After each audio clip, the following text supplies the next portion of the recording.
നമസ്കാരം. Medical entomology ക്ലാസ്സുകളിലേക്ക് എല്ലാവർക്കും സ്വാഗതം. ഈ മെഡിക്കൽ എൻഡമോളജി എന്ന പോർഷൻ എൻവയോൺമെൻറ്റ് ആൻഡ് ഹെൽത്ത് എന്ന ഭാഗത്തിൻ്റെ ആ ടോപ്പിക്കിൻ്റെ സബ് ടോപ്പിക്കായിട്ട് വരുന്നതാണ് മെഡിക്കൽ എൻഡമോളജി.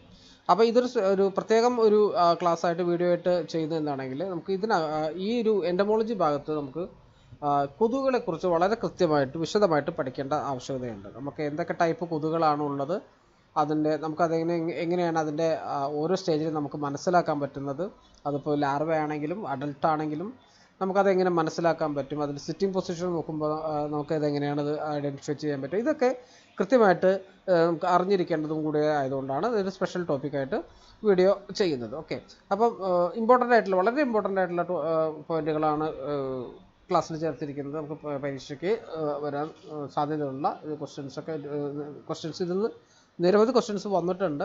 അപ്പോൾ ഇത് വളരെ വ്യക്തമായിട്ട് പഠിച്ച് പോകേണ്ടതാണ്. ഓക്കെ, അപ്പം എന്താണ് എൻഡമോളജി എന്ന് പറയുമ്പം സ്റ്റഡി ഓഫ് ഇൻസെക്റ്റുകളെ കുറിച്ചിട്ടുള്ള പഠനമാണ് എൻഡമോളജി എന്ന് പറയുന്നത്. ഓക്കെ, അപ്പം ഇൻസെക്റ്റുകളെ കുറിച്ചിട്ടുള്ള പഠന ശാഖയെയാണ് നമ്മൾ എൻഡമോളജി എന്ന് പറയുമ്പോൾ. ഫാദർ ഓഫ് എൻഡമോളജി വില്യം കിർബിയാണ് ഫാദർ ഓഫ് എൻഡമോളജി. ഒരു ക്വസ്റ്റ്യൻ പേപ്പറിൽ ചോദിച്ചിട്ടുണ്ട്. അപ്പം ഇത്തരത്തിലുള്ള പോയിന്റുകളാണ് നമ്മൾ കൂടുതലും ശ്രദ്ധയോടെ പഠിക്കേണ്ടത്. അതിൻ്റെ ഡെഫിനിഷൻ എന്താണെന്ന് മനസ്സിലാക്കുക, അതിൻ്റെ ഫാദർ ഓഫ് അത് ആരാണ് അത് കണ്ടെത്തിയത്, അത് കണ്ടെത്തിയ ആളുടെ പേരും കൂടെ അതിൻ്റെ കൂടെ ചേർത്ത് പഠിച്ചു പോകും. അപ്പം ഫാദർ ഓഫ് എൻഡമോളജി എന്ന് പറയുമ്പോൾ വില്യം കിർബിയാണ്. ഓക്കെ, ഇനി നമ്മൾ ആദ്യമേ പറഞ്ഞു എൻഡമോളജി എന്ന് പറയുമ്പോൾ ഇൻസെക്റ്റുകളെ കുറിച്ചിട്ട് പഠനമാണ് അല്ലേ. നമുക്കിപ്പോൾ ഇതിനകത്ത് അറിയാം ആർത്രോപോഡാണ്. നമുക്ക് പാർക്ക് ടെക്സ്റ്റ് ബുക്കിൽ 894 പേജിലാണ് ഈ പോർഷൻ സ്റ്റാർട്ട് ചെയ്യുന്നത്. അപ്പം ഈ ആർത്രോപോഡ് വഴി എന്തൊക്കെ അസുഖങ്ങളാണ് നമുക്ക് മനുഷ്യരിലേക്ക് പകരുന്നത്. Transmission of arthropod borne disease. ഇൻസെക്റ്റുകളെല്ലാം ഈ ഒരു ഗണത്തിൽ വരുന്നതാണ്, ആർത്രോപോഡുകൾ ആ ഗണത്തിൽ വരുന്നതാണ് ഇൻസെക്റ്റുകളെല്ലാം. അപ്പോൾ എങ്ങനെയാണ് ട്രാൻസ്മിഷൻ നടക്കുന്നത്, അസുഖം എങ്ങനെയാണ് ഒരാളിൽ നിന്ന് മറ്റൊരാളിലേക്ക് അസുഖങ്ങൾ സ്പ്രെഡ് ആവുന്നത് അല്ലെ പകരുന്നത്, അതിനെ കുറിച്ചിട്ടാണ് നമ്മൾ പറയാൻ പോകുന്നത്. അപ്പം ഇപ്പോൾ നമുക്കറിയാം, ഈ കൊതുകുകൾ വഴി ധാരാളം അസുഖങ്ങൾ പടരുന്നുണ്ട്. ഫ്ലൈസുകൾ, അതേപോലെ തന്നെ മറ്റേ ടിക്കുകൾ, അത്തരത്തിലൊക്കെ ഒരുപാട് അസുഖങ്ങൾ പടരുന്നുണ്ട്. അതിൻ്റെ ടേബിളും ടെക്സ്റ്റ് ബുക്കിനകത്ത് കൊടുത്തിട്ടുണ്ട്. ഞാനതിൻ്റെ പ്രധാന ഭാഗങ്ങൾ മാത്രമേ പറയുന്നുള്ളൂ. അപ്പം ഈ മോസ്കിറ്റോ ബോൺ ഡിസീസിൽ ഏറ്റവും പ്രധാനമായിട്ട് നമുക്കറിയാമല്ലേ, ഇപ്പം മലേറിയ, ഫൈലേറിയ, അതേപോലെ തന്നെ ഡെങ്കിപ്പനി, വെസ്റ്റ് നൈൽ ഫീവർ, അത്തരത്തിലുള്ള വളരെ മാരകമായിട്ടുള്ള അസുഖങ്ങളെല്ലാം ഈ മൊസ്കിറ്റോ വഴി പടരുന്നുണ്ട് ഇല്ലേ. അപ്പം ഇത്തരത്തിലുള്ള എങ്ങനെയാണ് ഇതിൻ്റെ ട്രാൻസ്മിഷൻ നടക്കുന്നത് എന്നാണ് നമ്മൾ അടുത്ത് പഠിക്കാൻ പോകുന്നത്. അതിൻ്റെ ഫസ്റ്റ് മെത്തേഡ് ഡയറക്റ്റ് കോണ്ടാക്റ്റ് ആണ്. Man to man close contact, മനുഷ്യനിൽ നിന്ന് മറ്റൊരു മനുഷ്യരിലേക്ക് ക്ലോസ് കോണ്ടാക്റ്റ് ആണ് അവിടെ നടക്കുന്നത്, ഡയറക്റ്റ് കോണ്ടാക്റ്റ്. അങ്ങനെയാണ് ഫസ്റ്റ് മെത്തേഡ് വരുന്നത്. ഓക്കെ, ഇനി രണ്ടാമത് വരുന്നത് മെക്കാനിക്കൽ ട്രാൻസ്മിഷനാണ്. മെക്കാനിക്കൽ ട്രാൻസ്മിഷനിൽ എന്താണ് വരുന്നത്, disease agent is transmitted mechanically by the arthropod. Okay, ഈ ഡയേറിയ, അതേപോലെ തന്നെ ഡിസെൻട്രി, ടൈഫോയിഡ്, ഫുഡ് പോയ്സണിങ്, ഇത്തരം അസുഖങ്ങളൊക്കെ ഈ മെക്കാനിക്കൽ ട്രാൻസ്മിഷനിലാണ്. ഈ വെക്ടർ വഴി മെക്കാനിക്കൽ ട്രാൻസ്മിഷൻ വഴിയാണ് ഇത്തരം അസുഖങ്ങൾ സ്പ്രെഡ് ആവുന്നത്. ഒരു മനുഷ്യനിൽ നിന്ന് മറ്റൊരാളിലേക്കോ അതിൽ കൂടുതൽ ആളുകളിലേക്ക് പകരുന്നത് ഈ മെക്കാനിക്കൽ ട്രാൻസ്മിഷൻ വഴിയാണ് ആർത്രോപോഡുകളുടെ. ഉദാഹരണത്തിന് ഡയേറിയ ഏറ്റവും പെട്ടെന്ന് കിട്ടുന്ന ഒരു ഉദാഹരണമാണ് ഡയേറിയ, ഡിസെൻട്രി, ടൈഫോയിഡ്. ഇത്തരം അസുഖങ്ങളൊക്കെ ഇതേപോലെ ഈ മെക്കാനിക്കൽ ട്രാൻസ്മിഷൻ വഴിയാണ്. ഇപ്പോൾ ഹൗസ് ഫ്ലൈസ് വഴിയുള്ള മെക്കാനിക്കൽ ട്രാൻസ്മിഷൻ വഴിയാണ് ഒരാളിൽ നിന്ന് മറ്റൊരാളിലേക്ക് സ്പ്രെഡ് ആവുന്നത്. ഇനി അടുത്തത് വരുന്നത് ബയോളജിക്കൽ ട്രാൻസ്മിഷനാണ്. എന്താണ് ബയോളജിക്കൽ ട്രാൻസ്മിഷൻ? ബയോളജിക്കൽ ട്രാൻസ്മിഷനിൽ എന്താ പറയുന്നത്, disease agent multiplies or undergoes some development change in with or without multiplication in the arthropod ഹോസ്റ്റിൽ. ഈ അസുഖബാധിതരായിട്ടുള്ള ഒരാളിൽ നിന്ന്, ഇപ്പം എന്ത് അസുഖം തന്നെ ആണെങ്കിലും കൂടെ, അവിടെ നിന്ന് ഈ രോഗാണു, ഈ ഡിസീസ് ഏജൻറ്റ് അത് മൾട്ടിപ്ലൈ ചെയ്യുകയോ, അത് ചിലപ്പോൾ ആ രോഗം ശരീരത്തിൽ കിടന്നുണ്ടെങ്കിൽ അത് മൾട്ടിപ്ലൈ ആവും, അല്ലെങ്കിൽ or undergoes some development changes, അതിൻ്റെ സ്വഭാവ സ്വഭാവ അല്ലെങ്കിൽ രൂപവ്യത്യാസം സംഭവിക്കുകയോ ചെയ്യുന്ന ആ ഒരു പ്രക്രിയയാണ് ബയോളജിക്കൽ ട്രാൻസ്മിഷൻ എന്ന് പറയുന്നത്. അതിൽ തന്നെ 3 ടൈപ്പ് ഉണ്ട്. പ്രൊപ്പഗേറ്റീവ് ഉണ്ട്, സൈക്ലോ പ്രൊപ്പഗേറ്റീവ് ഉണ്ട്, സൈക്ലോ ഡെവലപ്മെൻ്റൽ ഉണ്ട്. ഓക്കെ, അപ്പം ഈ പ്രൊപ്പഗേറ്റീവ് സ്റ്റേജ് എന്ന് പറഞ്ഞാൽ എന്താണ്? When the disease agent undergoes no cyclical change but multiplies in the body of the vector, transition is said to propagative. അത് എന്താണ് ചെയ്യുന്നത്? പ്രൊപ്പഗേറ്റീവ് എന്ന് പറയുമ്പോൾ undergoes no cyclical change, അതിന് സൈക്ലിക് ആയിട്ടില്ല, മറ്റു തരത്തിലുള്ള ഒരു ചേഞ്ചും ഉണ്ടാവില്ല. ഈ അസുഖം ഈ ട്രാൻസ്മിഷൻ്റെ ആ ഭാഗത്ത് പ്രൊപ്പഗേറ്റീവ് ട്രാൻസ്മിഷനിൽ വരുമ്പോൾ അതിന് മറ്റൊരു തരത്തിലുള്ള ചേഞ്ച് ഉണ്ടാവില്ല. പക്ഷേ എന്ത് ചെയ്യും? ആ ഒരു വെക്ടറിൻ്റെ അകത്ത് കയറിയാൽ ഈ രോഗാണു മൾട്ടിപ്ലൈ ചെയ്യും. ഓക്കെ, മനസ്സിലായോ? When the disease agent undergoes no cyclic change but multiplies in the body of vector, അതിനാണ് ആ ഒരു വെക്ടറിനകത്തേക്ക് എൻട്രി ആയിട്ടുണ്ടെങ്കിൽ ഇതിനെ എന്ത് ചെയ്യും? ഇത് മൾട്ടിപ്ലൈ ചെയ്യും. അതിൻ്റെ പ്രത്യേകതയാണ്, ആ ട്രാൻസ്മിഷൻ്റെ പ്രത്യേകതയാണ് പ്രൊപ്പഗേറ്റീവ് ട്രാൻസ്മിഷൻ എന്ന് പറയുന്നത്. ഓക്കെ, മനസ്സിലാവുന്നുണ്ട്? ഇതിന് നോട്ടിനകത്ത് ഇതിൻ്റെ പ്രധാന പോയിന്റുകൾ മാത്രമേ പറഞ്ഞിട്ടുള്ളൂ. ബാക്കി ഞാൻ ടെക്സ്റ്റ് വെച്ച് ആണ് പറഞ്ഞു തരുന്നത്. അപ്പോൾ എന്തെങ്കിലും ഡൗട്ടുകൾ ഉണ്ടെങ്കിൽ ചോദിക്കാം. ഈ പ്രൊപ്പഗേറ്റീവ് ആണെങ്കിലും സൈക്ലോ പ്രൊപ്പഗേറ്റീവ് ആണെങ്കിലും ഇതിനൊക്കെ ക്വസ്റ്റ്യൻസ് വരുന്നുണ്ട്. ഓരോ ട്രാൻസ്മിഷൻ വഴി എന്തൊക്കെ അസുഖങ്ങളാണ് പകരുന്നതിനുള്ള ക്വസ്റ്റ്യൻസ് വരുന്നുണ്ട്. ഓക്കെ, അപ്പോൾ അത് കുറച്ചും കൂടി ഒന്ന് ക്ലിയർ ആയിട്ട് പോവാം. അപ്പോൾ ഈ പ്രൊപ്പഗേറ്റീവ് ട്രാൻസ്മിഷൻ വഴി എങ്ങനെയാണ് ഏത് അസുഖമാണ് വരുന്നത്? അതിൻ്റെ ഉദാഹരണമാണ് പ്ലാഗ്. പ്ലാഗ് അസുഖം പകരുന്നത് ഈ ഒരു ട്രാൻസ്മിഷൻ മോഡ് വഴിയാണ് പ്ലാഗ് അസുഖം പകരുന്നത്. ഓക്കെ, അപ്പം അത് മനസ്സിലാക്കി പോവുക. ഈ ട്രാൻസ്മിഷൻ, ബയോളജിക്കൽ ട്രാൻസ്മിഷനിൽ പ്ലാഗ് ഏത് തരത്തിലുള്ള ട്രാൻസ്മിഷൻ ആണെന്ന് ചോദിക്കുമ്പോൾ നമുക്ക് പറയാൻ പറ്റും പ്രൊപ്പഗേറ്റീവ് ട്രാൻസ്മിഷനാണ്. ഓക്കെ, ഇനി അപ്പോൾ പ്രൊപ്പഗേഷൻ നമ്മൾ പഠിച്ചു. ഇനി അടുത്തത് വരുന്നത് സൈക്ലോ പ്രൊപ്പഗേറ്റീവ് ആണ്. എന്താണ് സൈക്ലോ പ്രൊപ്പഗേറ്റീവ് എന്ന് പറയുമ്പോൾ? സൈക്ലോ പ്രൊപ്പഗേറ്റീവ് എന്ന് പറയുമ്പോൾ disease agent undergoes cyclic change and multiplies in the body of arthropod. Okay, ഈ ഇപ്പോൾ ആർത്രോപോഡ് എന്ന് പറഞ്ഞാൽ നമുക്ക് ഇപ്പം എന്താണ്, ഇപ്പോൾ മോസ്കിറ്റോ ആണെങ്കിലും മറ്റേ ഫ്ലൈസ് ആണെങ്കിലും എന്ത് തന്നെ ആണെങ്കിലും ആ ആർത്രോപോഡിനകത്ത് ഈ ഡിസീസ് ഏജൻറ്റ് അതിന് വരുന്ന സൈക്ലിക് ചേഞ്ച് വരും. അത് മാത്രമല്ല ഈ ആർത്രോപോഡിന് അകത്ത് കിടന്ന് ഈ ഡിസീസ് ഏജൻറ്റ് മൾട്ടിപ്ലൈ ചെയ്യുകയും ചെയ്യും. ഓക്കെ, അതാണ് സൈക്ലോ പ്രൊപ്പഗേറ്റീവ് എന്ന് പറയുന്നത്. അതിന് ഉദാഹരണമാണ് മലേറിയ സൈക്ലോ പ്രൊപ്പഗേറ്റീവിൻ്റെ ഏറ്റവും നല്ലൊരു ഉദാഹരണമാണ് മലേറിയ. അപ്പോൾ ഈ സൈക്ലോ പ്രൊപ്പഗേറ്റീവ് എന്ന് പറഞ്ഞാൽ എന്താണെന്ന് മനസ്സിലായോ? ഈ ഡിസീസ് ഏജൻറ്റ് ഈ ഒരു ആർത്രോപോഡിനകത്ത് ആർത്രോപോഡിൻ്റെ ശരീരത്തിലേക്ക് പ്രവേശിച്ച് കഴിഞ്ഞാൽ അതിനൊരു സൈക്ലിക്കലായിട്ടുള്ള ചേഞ്ച് വരും, അതിൻ്റെ രൂപഘടന മാറും. അതേപോലെ തന്നെ അതിൻ്റെ multiplies the body of the arthropod, ആ ആർത്രോപോഡിനുള്ള ഇത് മൾട്ടിപ്ലൈ പെരുകുകയും ചെയ്യും. ആ ഒരു സ്റ്റേജിനെ പറയുന്നത്, ആ ഒരു ട്രാൻസ്മിഷനെ പറയുന്നതാണ് സൈക്ലോ പ്രൊപ്പഗേറ്റീവ് എന്ന് പറയുന്നത്. ഉദാഹരണത്തിന് പറയുന്നത് മലേറിയ പാരസൈറ്റിൻ്റെ പേരെന്തായിരുന്നു? മലേറിയ പറയുന്നത് അനോഫിലിൻ മോസ്കിറ്റോകളാണ്. മലേറിയ ട്രാൻസ്മിറ്റ് ചെയ്യുന്നത് അനോഫിലിൻ മോസ്കിറ്റോകളാണ്. അപ്പം ഈ സ്റ്റേജുകൾ എന്തൊക്കെയാണ് നടക്കുന്നത് എന്ന് മനസ്സിലാക്കി പോയിട്ടുണ്ടെങ്കിൽ നമുക്ക് കൃത്യമായിട്ട് മനസ്സിലാക്കാൻ പറ്റും. ഇപ്പം പ്രൊപ്പഗേറ്റീവ് എന്താണെന്ന് പഠിച്ചു, സൈക്ലോ പ്രൊപ്പഗേറ്റീവ് എന്താണെന്ന് പഠിച്ചു. ഇനി അടുത്തത് വരുന്നത് സൈക്ലോ ഡെവലപ്മെൻ്റലാണ്. സൈക്ലോ ഡെവലപ്മെൻ്റൽ ട്രാൻസ്മിഷനാണ് വരുന്നത്. എന്താണ് സൈക്ലോ ഡെവലപ്മെൻ്റൽ ട്രാൻസ്മിഷനിൽ വരുന്നത്? When the disease agent undergoes cyclic change but does not multiply in the body of arthropod, അതിന് സൈക്ലിക്കലായിട്ടുള്ള ചേഞ്ച് വരും, പക്ഷേ അത് മൾട്ടിപ്ലൈ ചെയ്യില്ല.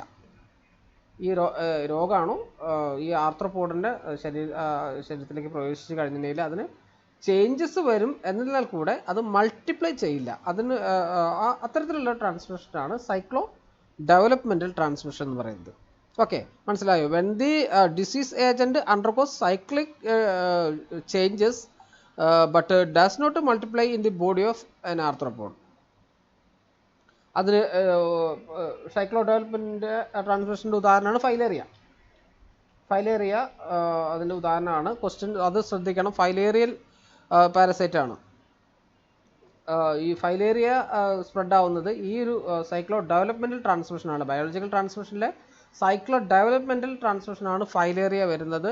ഫൈലേറിയ പരത്തുന്ന മൊസ്കിറ്റോ ഏത് മൊസ്കിറ്റോ ആണ്? ക്യൂലെക്സ് മൊസ്കിറ്റോ ആണ് ഫൈലേറിയ സ്പ്രെഡ് ആകുന്നത്, ട്രാൻസ്മിഷൻ ചെയ്യുന്നത്. ഓക്കെ, അപ്പം ഈ ഒരു സ്റ്റേജും ഈ ട്രാൻസ്മിഷൻ്റെ ഈ ഒരു ഭാഗം കൃത്യമായിട്ട് മനസ്സിലായിട്ടുണ്ടെന്ന് വിചാരിക്കുന്നു.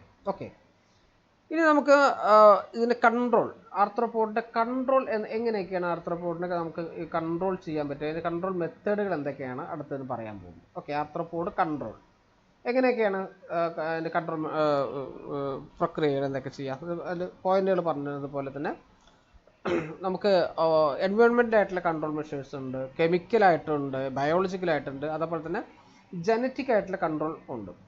അപ്പം ഈ എൻവയോൺമെൻറ്റൽ കൺട്രോളിൽ എന്തൊക്കെയാണ് നമ്മൾ ചെയ്യുന്നത്? നമ്മളിപ്പോൾ സോഴ്സ് റിഡക്ഷൻ അത്തരത്തിലും കാര്യങ്ങളൊക്കെ കേട്ടിട്ടില്ലേ? അപ്പം എൻവയോൺമെൻറ്റൽ കൺട്രോളിൽ ഇപ്പം ആർത്രോപോഡ് എന്ന് പറയുമ്പോൾ ഇതിൽ മൊത്തത്തിൽ പറയുന്നതാണ്. ഇപ്പം കൊതുക് മാത്രമല്ല, മറ്റുള്ള തരത്തിലുള്ള ഈ പരാതങ്ങളെ കുറിച്ചിട്ടുള്ള എല്ലാം മൊത്തത്തിൽ പറയുന്നതാണ് ഈ ആർത്രോപോഡ് പറയുന്നത്. അപ്പോൾ ഈ ആർത്രോപോഡ് കൺട്രോൾ, എൻവയോൺമെൻറ്റൽ കൺട്രോളിൽ നമ്മൾ ഫസ്റ്റിൽ ചെയ്യുന്നതാണ് എലിമിനേഷൻ ഓഫ് ബ്രീഡിംഗ് പ്ലേസസ്. നമ്മൾ സോഴ്സ് റിഡക്ഷൻ എന്ന് പറയില്ലേ, ഫീൽഡിൽ പോയാൽ ഏറ്റവും കൂടുതൽ ചെയ്യുന്ന പ്രക്രിയയാണ് സോഴ്സ് റിഡക്ഷൻ എന്ന് പറയുമ്പോൾ അല്ലേ. അപ്പോൾ സോഴ്സ് റിഡക്ഷനിൽ എന്തൊക്കെയാണ് നമ്മൾ ചെയ്യുന്നത്? സോഴ്സ് എന്ന് പറയുമ്പോൾ നമുക്ക് ഏറ്റവും പ്രധാനപ്പെട്ട നമ്മൾ സോഴ്സ് എന്ന് ഉദ്ദേശിക്കുന്നത് കൊതുകിൻ്റെ ബ്രീഡിംഗ് പ്ലേസുകളാണ്. അപ്പം ഈ കൊതുക് മുട്ടയിട്ട് വളരാൻ സാധ്യതയുള്ള സ്ഥലങ്ങൾ നമ്മൾ അപ്പോൾ വെള്ളം കെട്ടി കിടക്കുന്നതാണെങ്കിലും കൂടെ അതെല്ലാം നമ്മൾ ആ വെള്ളമൊക്കെ ഒഴിച്ച് കളഞ്ഞ് അതൊക്കെ വെള്ളം കെട്ടി നിൽക്കാത്ത രീതിയിൽ ചെയ്യും. അതിനാണ് നമ്മൾ സോഴ്സ് റിഡക്ഷൻ എന്ന് പറയുന്നത്. അപ്പം അത് ഏറ്റവും ബെസ്റ്റ് മെത്തേഡാണ്. അതിൻ്റെ വേർഡ് എങ്ങനെ പറയുന്നത്? This offers the best approach to the control of arthropod. ആർത്രോപോഡുകളെ കൺട്രോൾ ചെയ്യാനുള്ള ഏറ്റവും ബെസ്റ്റ് മെത്തേഡാണ് ഇതേപോലെ ഈ പറഞ്ഞിരിക്കുന്ന elimination of breeding places, source reduction എന്ന് പറയുന്നത്. ഓക്കെ, ഇനി അടുത്തത് വരുന്നത് സോഴ്സ് റിഡക്ഷൻ കഴിഞ്ഞാൽ filling and drainage operation. Filling and drainage operation വരുന്നുണ്ട്. അത് വളരെ ഈ വാട്ടർ മാനേജ്മെൻറ്റ്, ഈ പൈപ്പ് ലൈൻ, ഈ വാട്ടർ സപ്ലൈ ഒക്കെ ചെയ്യില്ലേ, അത്തരത്തിലുള്ള കാര്യങ്ങളും പിന്നെ നമ്മൾ പ്രോപ്പറായിട്ട് റെഫ്യൂസൊക്കെ ഡിസ്പോസൽ ചെയ്യുക, അത്തരം കാര്യങ്ങളൊക്കെയാണ് ഈ വേസ്റ്റ് ഡിസ്പോസലൊക്കെ പ്രോപ്പറായിട്ട് ചെയ്യുക എന്നത്. അതാണ് ഈ ഫില്ലിംഗ് ആൻഡ് ഡ്രൈനേജ് ഓപ്പറേഷനിൽ പറയുന്നത്. ഇനി അടുത്തത് വരുന്നത് പ്ലാന്റ് വാട്ടർ മാനേജ്മെൻറ്റ് പറഞ്ഞാൽ എന്താണ്? പ്ലാന്റ് വാട്ടർ മാനേജ്മെൻറ്റ് പറഞ്ഞിട്ടുണ്ടെങ്കിൽ ഈ വെള്ളം അധിക നാൾ കെട്ടിക്കിടന്നാൽ അതിനകത്ത് കൊതുക് മുട്ടയിട്ട് പെരുകാൻ സാധ്യതയുണ്ട്. അപ്പം ഈ അധികം കാലം സൂക്ഷിക്കുന്ന വെള്ളം ഇങ്ങനെ ഈ സ്റ്റോർ ചെയ്ത് സൂക്ഷിക്കുന്ന വെള്ളം കൃത്യമായി ട്രീറ്റ് ചെയ്തിട്ട് വേണം സ്റ്റോർ ചെയ്യാൻ വേണ്ടിയിട്ട്. അല്ലാത്ത പക്ഷം അതിനകത്ത് കൊതുകുകൾ മുട്ടയിട്ട് അത് വലിയൊരു സോഴ്സായിട്ട് മാറാൻ സാധ്യതയുണ്ട്. അപ്പം ആ പ്ലാന്റ് വാട്ടർ മാനേജ്മെൻറ്റ് വളരെ പ്ലാനായിട്ട് നമ്മളിപ്പോൾ ക്ലോറിനേഷൻ അത്തരം കാര്യങ്ങളൊക്കെ പഠിച്ചതാണ്. അത് വളരെ കൃത്യമായിട്ട് ചെയ്തിട്ടുണ്ടെങ്കിലാണ് ഈ എൻവയോൺമെൻറ്റിലായിട്ട് നമുക്ക് കൺട്രോൾ ചെയ്യാൻ പറ്റുള്ളൂ. അതേപോലെ തന്നെ ഈ പ്ലാന്റ് വാട്ടർ മാനേജ്മെൻറ്റിൽ മറ്റൊരു കാര്യം കൂടി വരുന്നതാണെങ്കിൽ ഇപ്പം നമുക്ക് ഈ വലിയ സോഴ്സുകളൊക്കെ ഉണ്ട്. ഇപ്പോൾ കുളങ്ങൾ, അതേപോലെ തന്നെ ഉപയോഗശൂന്യമായിട്ടുള്ള കിണറുകളും അത്തരത്തിലുള്ള ഇതൊക്കെ ഉണ്ടാവും. അപ്പോൾ അവിടെ നമ്മളെന്ത് ചെയ്യും? ഈ സോഴ്സ് റിഡക്ഷന് വേണ്ടിയിട്ട് നമ്മളെന്ത് ചെയ്യുന്നത്? നമ്മൾ അതിനകത്ത് ഇപ്പം കൂത്താടികളെ തിന്നുന്ന മത്സ്യങ്ങൾ അതിനകത്തേക്ക് നമ്മൾ അത്തരത്തിലുള്ള വെള്ളക്കെട്ടുകളിലൊക്കെ ആ മത്സ്യങ്ങൾ നിക്ഷേപിക്കും. അപ്പോൾ അതുവഴി നമുക്ക് ഈ ബ്രീഡിംഗ് പ്ലേസുകൾ അല്ലെങ്കിൽ ഈ ലാർവേനൊക്കെ ഇല്ലാതാക്കാനും കൊതുക് മൾട്ടിപ്ലൈ ചെയ്യുന്നത് ഇല്ലാതാക്കാനൊക്കെ കഴിയും. അതൊക്കെ ഈ പ്ലാന്റ് വാട്ടർ മാനേജ്മെൻറ്റ് ചെയ്യുന്നതാണ്. അടുത്തത് പറയുന്നത് എൻവയോൺമെൻറ്റൽ കൺട്രോളിൽ പ്രോപ്പറായിട്ടുള്ള വേസ്റ്റ് ഡിസ്പോസലാണ്. ഈ വേസ്റ്റ് ഡിസ്പോസൽ പ്രോപ്പർ അല്ലെങ്കിൽ അവിടെ തീർച്ചയായിട്ടും ഇതേപോലത്തെ ഫ്ലൈസുകൾ വരും. അത്തരത്തിലുള്ള ആർത്രോപോഡുകളെല്ലാം അവിടെ ഒരു ബ്രീഡിംഗ് പ്ലേസ് തന്നെ ഹൈ ലെവൽ ബ്രീഡിംഗ് പ്ലേസ് ആവും. അത് വലിയൊരു ഏതെങ്കിലും അസുഖങ്ങൾ, പ്രത്യേക അസുഖങ്ങളൊക്കെ വലിയ തോതിൽ പടരാനും എല്ലാം സാധ്യതയുണ്ട്. അപ്പം എൻവയോൺമെൻറ്റ് കൺട്രോളിൽ ഇത്തരം കാര്യങ്ങളാണത്. ഒന്ന് ബ്രീഡിംഗ് പ്ലേസ്, സോഴ്സ് റിഡക്ഷൻ കൃത്യമായിട്ട് ചെയ്യുക, drainage operation, filling and drainage operation, water management, അതേപോലെ തന്നെ പ്രോപ്പർ വേസ്റ്റ് ഡിസ്പോസൽ. അപ്പം ഇനി അടുത്തത് വരുന്നത് എൻവയോൺമെൻറ്റൽ കൺട്രോൾ കഴിഞ്ഞ് ഇനി കെമിക്കൽ കൺട്രോളിലാണ് വരുന്നത്. കെമിക്കലായിട്ട് എങ്ങനെയാണ് ആർത്രോപോഡുകളെ നമുക്ക് കൺട്രോൾ ചെയ്യാൻ പറ്റുന്നത്? അത് നമ്മൾ ഉപയോഗിക്കുന്നത് ഇൻസെക്ടിസൈഡുകളാണ് ഉപയോഗിക്കുന്നത്. നമുക്ക് ഇൻസെക്ടിസൈഡുകൾ കൃത്യമായിട്ടുള്ള അളവിലും കൃത്യമായിട്ടുള്ള തോതിലൊക്കെ നമ്മളത് യൂസ് ചെയ്തിട്ട് കൃത്യമായിട്ട് കെമിക്കൽ കൺട്രോൾ ചെയ്യാൻ പറ്റും, ആർത്രോപോഡുകളെ കൺട്രോൾ ചെയ്യാൻ പറ്റും. ഇനി അടുത്തത് വരുന്നത് ബയോളജിക്കൽ കൺട്രോളാണ്. നമ്മൾ നേരത്തെ ഒരു വാട്ടർ മാനേജ്മെൻറ്റിൻ്റെ കാര്യം പറഞ്ഞിരുന്നു, അതിനകത്തും ഇത് വരുന്നതാണ് ബയോളജിക്കൽ കൺട്രോൾ. ബയോളജിക്കൽ കൺട്രോളിലാണ് പറയുമ്പോൾ ഇതേപോലെ ലാബിയോസ് ഫിഷുകൾ, ആ ഫിഷിൻ്റെ പേര് കൃത്യമായിട്ട് മനസ്സിലാക്കി വെക്കുക, ഗംബൂസിയ, അതുപോലെ തന്നെ ഗപ്പി, അത്തരത്തിലുള്ള മത്സ്യങ്ങളൊക്കെ ഉണ്ട്. ഇത്തരം മത്സ്യങ്ങൾ നമ്മൾ ഈ മോസ്കിറ്റോ കൺട്രോളിന് വേണ്ടിയിട്ട് ഈ ബയോളജിക്കൽ കൺട്രോളിൽ ഉപയോഗിക്കുന്നതാണ്. അത് നേരത്തെ പറഞ്ഞ പോലെ തന്നെ ഇതുപോലത്തെ ഈ വാട്ടർ സോഴ്സുകൾ അതിനകത്തേക്ക് നമ്മൾ ഇത്തരത്തിലുള്ള മത്സ്യങ്ങൾ, ഇപ്പോൾ തോടുകളൊക്കെ ഉണ്ടാവും, കെട്ടിക്കിടക്കുന്ന വെള്ളം ഉണ്ടാവും, അതിലൊക്കെ ഇത്തരം മത്സ്യങ്ങളൊക്കെ നമ്മൾ നിക്ഷേപിക്കുമ്പോൾ അവിടെ ഈ മത്സ്യങ്ങൾ ലാർവയെ തിന്ന് ജീവിക്കുന്ന മത്സ്യങ്ങളാണ്. അവരത് ഭക്ഷിച്ച് അത് കൊതുവാവാത്ത രീതിയിൽ നമുക്ക് അങ്ങനെ ഒരു ബയോളജിക്കൽ കൺട്രോൾ ചെയ്യാൻ പറ്റും. ഇനി അടുത്ത കൺട്രോൾ മെഷർ വരുന്നത് ജനറ്റിക് കൺട്രോളാണ്. ജനറ്റിക് കൺട്രോളിൽ എന്താണ് വരുന്നത്? സ്റ്റെറൈൽ മെയിൽ ടെക്നിക്കാണ്. സൈറ്റോപ്ലാസ്മിക് ഇൻകാപ്പബിലിറ്റി ആൻഡ് ക്രോമസോമൽ ട്രാൻസ്ലൊക്കേഷനാണ് ജനറ്റിക് കൺട്രോളിൽ ചെയ്യുന്നത്. ഓക്കെ, അപ്പോൾ ഇത്തരം കൺട്രോളുകളാണ് നമുക്ക് ഈ ആർത്രോപോഡ് കൺട്രോൾ മെഷറിൽ നമ്മൾ പ്രധാനമായിട്ട് ഉപയോഗിക്കുന്നത്. എൻവയോൺമെൻറ്റൽ കൺട്രോൾ, കെമിക്കൽ കൺട്രോൾസ്, അതുപോലെ തന്നെ ബയോളജിക്കൽ കൺട്രോൾ, ജനറ്റിക്കൽ കൺട്രോളാണ് ഉപയോഗിക്കുന്നത്. ഓക്കെ, അപ്പം ഈ ആർത്രോപോഡ് കൺട്രോളിൽ എന്തായിരുന്നു പഠിച്ചു. ഇനി നമുക്ക് അടുത്ത് പറയുന്നത് മോസ്കിറ്റോ, കൊതുകുകളെ കുറിച്ച് കൂടുതലായിട്ടും കൊതുകുകളെ എങ്ങനെയാണ് നമ്മൾ ഐഡൻറ്റിഫൈ ചെയ്യേണ്ടത്, അത്തരം കാര്യങ്ങളാണ് അടുത്ത് പറയുന്നത്. അപ്പം എങ്ങനെയാണ് നമ്മളിപ്പം ഒരു അഡൽട്ട് കൊതുകിനെ കണ്ടാൽ അത് ഏത് ടൈപ്പ് കൊതുകാണെന്ന് നമുക്ക് തിരിച്ചറിയേണ്ട ആവശ്യകതയുണ്ട്. കാരണം ഇപ്പം ഈ അസുഖങ്ങൾ, ഇപ്പം ഒരു ഔട്ട് ബ്രേക്ക് അല്ലെങ്കിൽ ഇപ്പോൾ ഒരു ഡെങ്കി അല്ലെങ്കിൽ നമുക്കറിയില്ല എന്ത് അസുഖമാണെന്ന് അറിയില്ല. പെട്ടെന്ന് കുറച്ച് ആളുകളിലേക്ക് പെട്ടെന്ന് അസുഖം വരും. അവിടെ നമ്മളൊരു ബ്രീഡിംഗ് പ്ലേസ് അവിടെ നമ്മൾ ഐഡൻറ്റിഫൈ ചെയ്തു, അവിടെ പോയിട്ട് നമ്മൾ ഇൻസ്പെക്ഷൻ നടത്തുകയാണ്.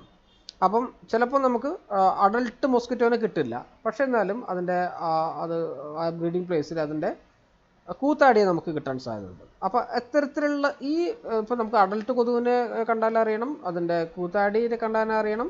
ഇത്തരത്തിലുള്ള ഇവയൊക്കെ കണ്ട് എങ്ങനെയാണ് നമ്മളതിനെ ഐഡൻറ്റിഫൈ ചെയ്യേണ്ടത് എന്നാണ് നമുക്ക് ഏറ്റവും കൂടുതലായിട്ട് അറിഞ്ഞിരിക്കേണ്ട കാര്യം.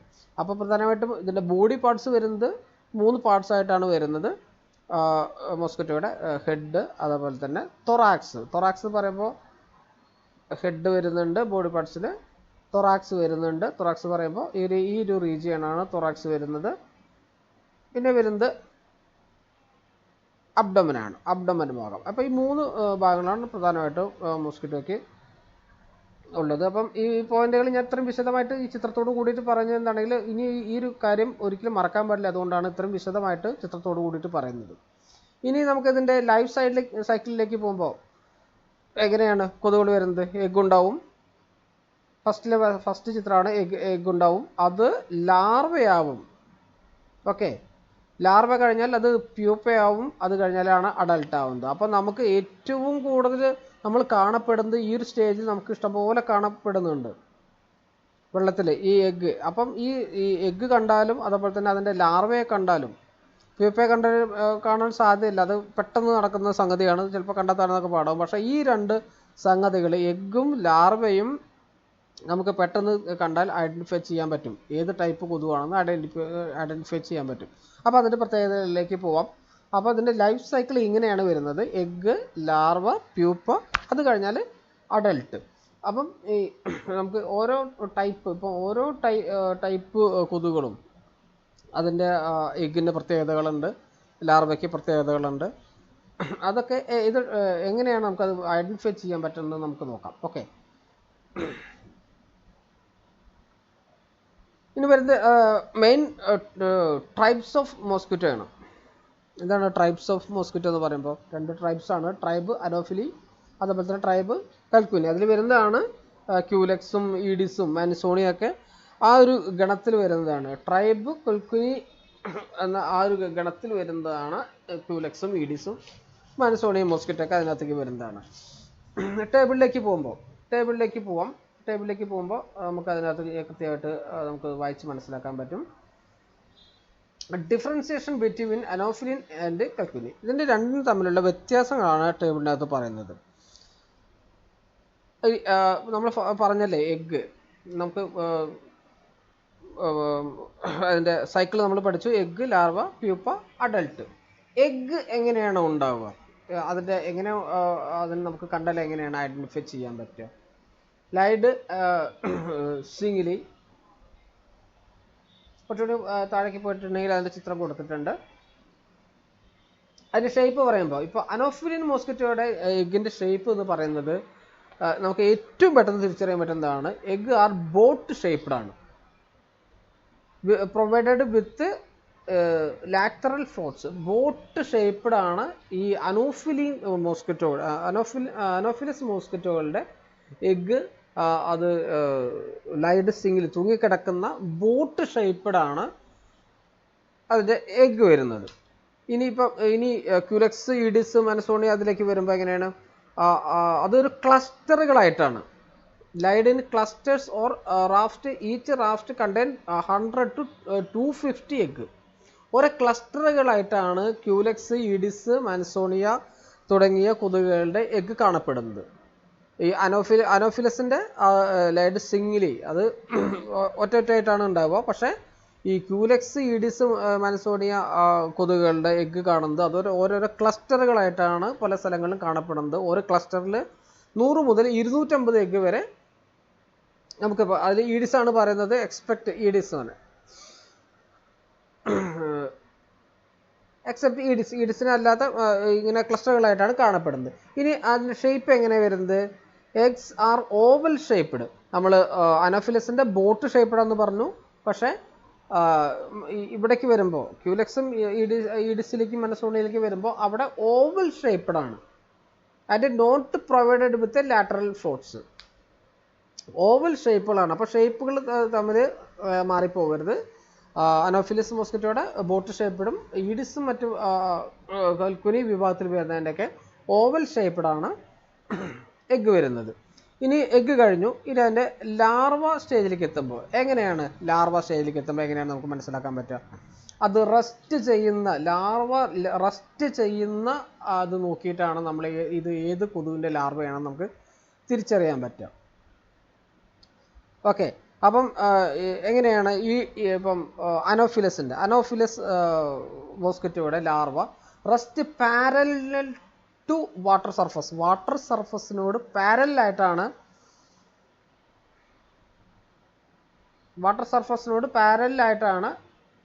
ഈ ചിത്രത്തിൽ നോക്കിയാൽ നമുക്ക് മനസ്സിലാക്കാൻ പറ്റും അല്ലേ? ഇത് എഗ്ഗ് നമ്മൾ പറഞ്ഞു സിംഗിളായിട്ട് ഉണ്ടാവും. ഈഡിസിൻ്റെ ഒക്കെ മറ്റ് ക്ലസ്റ്ററുകളായിട്ടാണ് ഉണ്ടാവുക. അതിൻ്റെ ഷേപ്പ് ഒന്ന് ബോട്ട് ഷേപ്പും ഒന്ന് ഓവൽ ഷേപ്പാണെന്ന് നമ്മൾ പഠിച്ചു. ഇനി ലാർവ ഇപ്പോൾ നേരത്തെ പറഞ്ഞ ഇപ്പോൾ ലാർവ എങ്ങനെയാണ് ഇത് നമുക്ക് എങ്ങനെ ഐഡൻറ്റിഫൈ ചെയ്യാൻ പറ്റുക? ലാർവ നമുക്ക് ഇപ്പോൾ ഈ അനോഫിലസ് ലാർവ എങ്ങനെ ഇരിക്കുന്നത് എങ്ങനെയാണ്? അത് പാരലൽ ടു വാട്ടറാണ്. വാട്ടറിന് പാരലായിട്ടാണ് അനോഫിലസ് മോസ്കിറ്റോയുടെ ലാർവ കാണപ്പെടുന്നത്.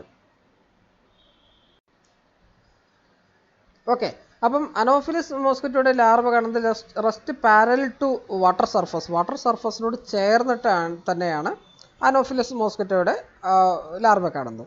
ഇനി മറ്റേതിലേക്ക് പോകുമ്പോൾ ഇപ്പോൾ കൽക്കുനി ഇപ്പം ക്യൂലസും ഈഡിസിലേക്ക് പോകുമ്പോൾ ലാർവ എങ്ങനെ കാണപ്പെടുന്നത്? Suspended with a head downwards at an angle of water surface. ഒരു ചിത്രം കണ്ടാൽ മനസ്സിലാവും അല്ലേ? സസ്പെൻഡഡ് വിത്ത് ഹെഡ് ഡൗൺവേർഡ്സ്, തല താഴേക്കായിട്ട് തൂങ്ങി കിടക്കുന്ന രൂപത്തിലാണ് മറ്റ് ഈ ലാർവേനെ ഈഡിസിൻ്റെയും ക്യൂലസിൻ്റെയും ലാർവയെ കാണപ്പെടുന്നത്. ഓക്കെ, ഇത് നമുക്ക് ഫീൽഡിലൊക്കെ പോയാൽ കൃത്യമായിട്ട് നമുക്ക് കണ്ട് മനസ്സിലാക്കാൻ പറ്റുന്ന കാര്യമാണ്. പാരലായിട്ട് കിടക്കുന്ന അനോഫിലസും മറ്റ് തല താഴേക്കായിട്ട് തൂങ്ങി കിടക്കുന്നത് ഈഡിസും ക്യൂലക്സും ആവാം. ഓക്കെ, ഇനി സിഫോൺ ട്യൂബ് എന്ന് പറയും. സിഫോൺ ട്യൂബ് ഈ അനോഫിലസ് ലാർവയുടെ സിഫോൺ ട്യൂബ് ഉണ്ടാവില്ല, അത് കാണില്ല. പക്ഷേ ഇങ്ങോട്ട് വരുമ്പോൾ ഈഡിസിലേക്കും ക്യൂലസിലേക്കും വരുമ്പോൾ നമുക്ക് കൃത്യമായിട്ട് കാണാൻ പറ്റും. ഇതേ കാണുന്നതാണ് സിഫോൺ ട്യൂബുകൾ പറയുന്നത്. സിഫോൺ ട്യൂബ് അത് നമുക്ക് പ്രസൻ്റ് ആണ്.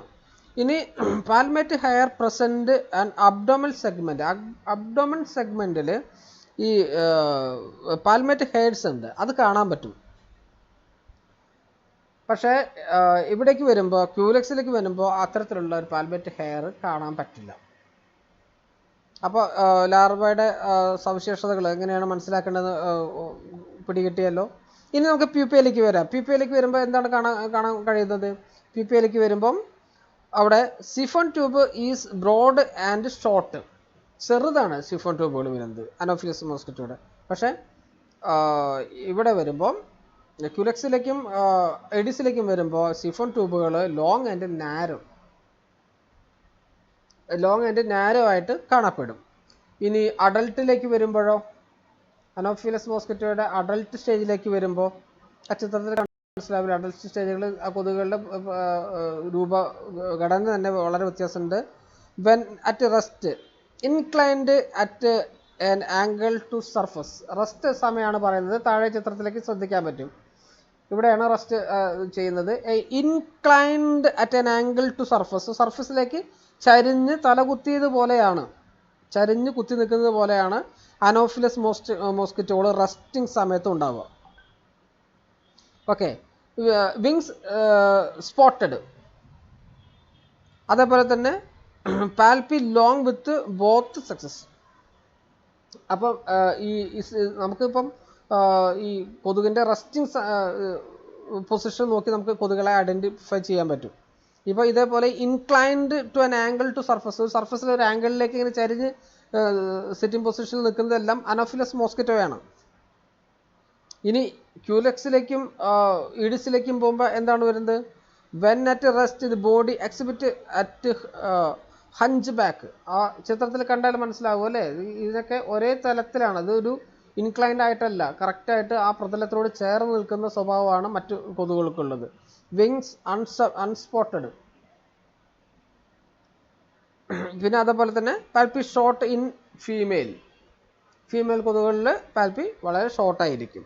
അപ്പം ഇത്തരം സവിശേഷതകളാണ് നമുക്ക് കൊതുകുകളെ ഐഡൻറ്റിഫൈ ചെയ്യാൻ വേണ്ടിയിട്ട് കൃത്യമായിട്ട് അറിഞ്ഞിരിക്കേണ്ടത്.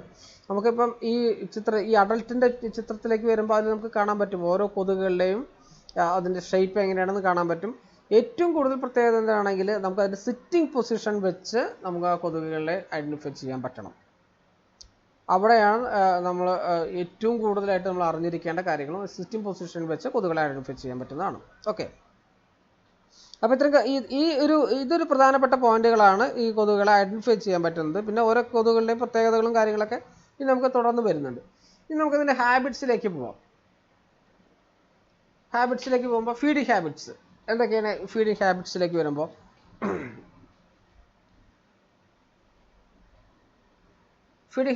വരുമ്പോൾ മെയിൽ നെവർ ബൈറ്റ്. ആൺകൊതുകുകൾ ഒരിക്കലും ബൈറ്റ് ചെയ്യില്ല. ദേ സബ്സിസ്റ്റ് ഓൺ പ്ലാന്റ് ജ്യൂസ്. അത് പ്ലാന്റുകളുടെ ജ്യൂസ് മാത്രമാണ് ഈ മെയിൽ മോസ്കിറ്റോകൾ ഭക്ഷിക്കുകയുള്ളൂ. മനുഷ്യരെയോ മറ്റു മൃഗങ്ങളെയോ ഒന്നും അത് കുത്തില്ല. The female on the country R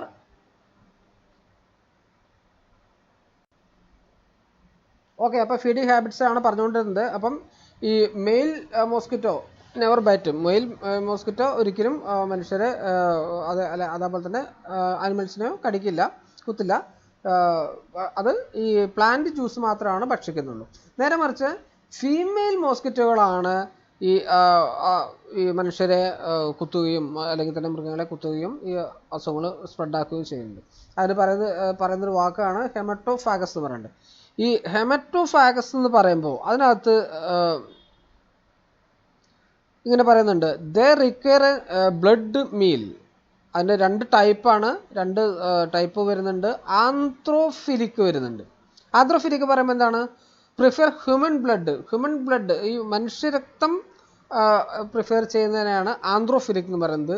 സൂഫിലിക് എന്ന് കൂടെ പറയുന്നത്. സൂഫിലിക് എന്ന് പറയുമ്പോൾ അത് പ്രധാനമായിട്ടും അനിമൽ ബ്ലഡാണ് അത് എടുക്കുന്നത്. അതിന് ഇപ്പം നേരത്തെ പറഞ്ഞ പോലെ ബ്ലഡ് മീൽ എന്നില്ല, റിക്വയർഡ് ബ്ലഡ് മീൽ എന്ന് പറയുന്നുണ്ട്. Once in 2-3 days for the development of egg. ആ എഗ്ഗ് ഡെവലപ്മെൻറ്റ് ചെയ്യാൻ വേണ്ടിയിട്ട് ഈ രണ്ട് ടൈപ്പാണ്, രണ്ട് സ്പീഷീസ് ആണ് പറയുന്നത്. ആന്ത്രോഫിലിക് പറയുന്നുണ്ട്. ആന്ത്രോഫിലിക് എന്ന് പറയുമ്പോൾ പ്രിഫർ ഹ്യൂമൻ ബ്ലഡ്, അതേപോലെ തന്നെ സൂഫിലിക് എന്ന് പറയുമ്പോൾ പ്രിഫർ അനിമൽ ബ്ലഡ്. രണ്ട് ടൈപ്പാണുള്ളത്. ഓക്കെ, ആ പേരുകളൊന്ന് ഓർത്ത് വെക്കണേ.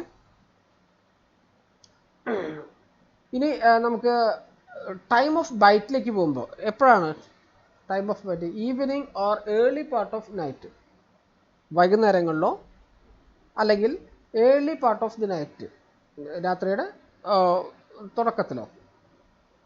ആ സമയമാണ് കൊതുകുകൾ. നമുക്കിപ്പം നമുക്ക് സ്വാഭാവികമായിട്ട് നമുക്ക് അറിയാവുന്ന കാര്യം തന്നെയല്ലേ, കൊതുകുകൾ എപ്പോഴാണ് വീടിനകത്തേക്ക് കയറി കൂടുന്നത്. ഇപ്പോൾ കൊതുക് കുത്തുന്ന സമയമൊക്കെ നമുക്ക് കൃത്യമായിട്ട് അതൊരു ആ ഒരു ജനറലായിട്ടുള്ള ഒരു മോസ്കിറ്റോ ഒരു ടൈം ഓഫ് ബൈറ്റ് ആണ്.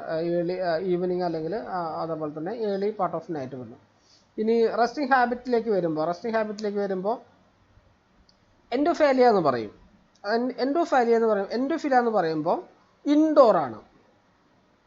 ഓക്കെ, ഇൻഡോർ എന്ന് പറയുമ്പോൾ എവിടെ വരുന്നത് നമുക്കിപ്പോൾ അറിയാം. ഇപ്പം ഡാർക്ക് കോർണേഴ്സ് ഓഫ് നമ്മുടെ വീടുകളിൽ ഇപ്പോൾ ഇരുണ്ട് ഇപ്പം ലൈറ്റ് അധികം ചെല്ലാത്ത സ്ഥലങ്ങളൊക്കെ ഉണ്ടാവില്ലേ വീടുകളിലൊക്കെ, കോർണറുകളിലൊക്കെ, അത്തരം സ്ഥലങ്ങളിലൊക്കെയാണ്. പിന്നെ അതുപോലെ തന്നെ upper part of walls behind picture and under ഫർണിച്ചറുകളുടെ അടിയിലോ, ഇപ്പോൾ ഇപ്പോൾ വലിയ പിക്ചറുകളൊക്കെ തൂക്കിയിട്ടുണ്ടെങ്കിൽ അതിൻ്റെ പുറകിലോ, അത്തരത്തിലുള്ള ഇരുണ്ട സ്ഥലങ്ങളിലാണ്, ഇൻഡോർ ആയിട്ട് നിൽക്കുന്ന ഡാർക്ക് കോർണറുകളിലാണ് ചില കൊതുകുകൾ റെസ്റ്റ് ചെയ്യുന്നത്. അതിന് എൻഡോഫില എന്ന് പറയും. ഇനി എക്സോഫില എന്ന് പറയുമ്പോൾ അത് ഏത് ടൈപ്പാണ് വരുന്നത്? അത് ഔട്ട്ഡോർ ആണ്. ഇപ്പം എൻഡോഫില എന്ന് പറയുമ്പോൾ നമ്മൾ വീടിനകത്ത് തന്നെ ഉണ്ടാകുന്നതും, എക്സോഫില എന്ന് പറയുമ്പോൾ അത് ഔട്ട്ഡോർ ആയിട്ട് വരുന്നത്. ഇപ്പോൾ നമുക്കറിയാം വെജിറ്റേഷനിലുണ്ടാവും, ട്രീ ഹോൾസിലുണ്ടാവും, കാറ്റിൽ ഷെഡിലുണ്ടാവും, അത്തരത്തിലുള്ള സ്ഥലങ്ങളിലൊക്കെ ജീവിക്കുന്നതാണ് എൻഡോഫില എന്ന് പറയുന്നത്. ഓക്കെ, ഇനി ബ്രീഡിംഗ് ഹാബിറ്റ്സിലേക്ക് പോകുമ്പോൾ അനോഫിലൻസ് എവിടെയാണ് അതിൻ്റെ ബ്രീഡിംഗ് ഹാബിറ്റ്സ് ഉണ്ടാവുക? ഈ ഒരു പോയിന്റ് കൃത്യമായിട്ട് ഓർത്ത് വെക്കണം, പരീക്ഷയ്ക്ക് ചോദ്യങ്ങൾ വന്നിട്ടുള്ള ഭാഗമാണ്. ബ്രീഡിംഗ് ഹാബിറ്റ്, ബ്രീഡിംഗ് സ്ഥലങ്ങളാണ് പറയുന്നത്. അനോഫിലസ് മോസ്കിറ്റോ എവിടെയാണ് മുട്ടയിടുന്നത്? ക്ലിയർ വാട്ടറിലാണ്, തെളിഞ്ഞ വെള്ളത്തിലാണ് അനോഫിലസ് മോസ്കിറ്റോ മുട്ടയിടുന്നത്. ഓക്കെ, ഇനി ഈ കൽക്കുനീസ് ഈഡിസ് വരുന്നത് ആർട്ടിഫിഷ്യൽ കളക്ഷൻ ഓഫ് വാട്ടറിലാണ് ഈഡിസ് മുട്ടയിടുന്നത്. ഓക്കെ, ഈ കുലിസിൻസ് വരുന്നത് ഡർട്ടി ആൻഡ് പൊല്യൂട്ടഡ് വാട്ടർ, ഇതിൽ ഡർട്ടി അല്ലെങ്കിൽ പൊല്യൂട്ടഡ് വാട്ടറിലാണ് അത് ബ്രീഡിംഗ് ഹാബിറ്റ് മുട്ടയിടുന്നത്. ഇനി മാൻസോഡിയോ വരുമ്പോൾ വാട്ടർ കണ്ടെയ്നിങ് അക്വാട്ടിക് വെജിറ്റേഷനിലാണ് മാനിസോണിയോ ടൈപ്പ് കൊതുകുകൾ ബ്രീഡ് ചെയ്യുന്നത്. ഈ ഒരു പോയിന്റ് കൃത്യമായിട്ട് എല്ലാവരും കൃത്യമായിട്ട് പഠിച്ചു വെക്കണം. തീർച്ചയായിട്ടും ഈ ഒരു ഭാഗത്തുനിന്ന് ക്വസ്റ്റ്യൻസ് ഉണ്ടാവും. എല്ലാ ക്വസ്റ്റ്യൻ പേപ്പറിലും കാണുന്നുണ്ട് ഈ മോസ്കിറ്റോകളുടെ ബ്രീഡിംഗ് പ്ലേസുകൾ എവിടെയാണ് ഇത് ബ്രീഡ് ചെയ്യുന്നത്. ഓരോ മോസ്കിറ്റോയും പ്രത്യേകത ഉണ്ട്. അനോഫിലിസ് വരുന്നത് ക്ലിയർ വാട്ടറിലാണ് അനോഫിലിസ് വരുന്നത്. അതേപോലെ തന്നെ നമുക്ക് ഇപ്പോൾ ഈഡിസ് വരുന്നത് ആർട്ടിഫിഷ്യൽ കളക്ഷൻ ഓഫ് വാട്ടർ. അപ്പോൾ ഈ ഒരു പോയിന്റ് കൃത്യമായിട്ട് മനസ്സിലാക്കി വെക്കുക. എവിടെയാണ് ബ്രീഡിംഗ് പ്ലേസുകൾ നമുക്ക് കൃത്യമായിട്ട് അറിഞ്ഞിരിക്കേണ്ടതാണ്. ഇനി ഹെബർനേഷൻ എന്ന് പറയുമ്പോൾ hibernate in the adult stage when the എൻവയോൺമെന്റൽ condition is not favourable.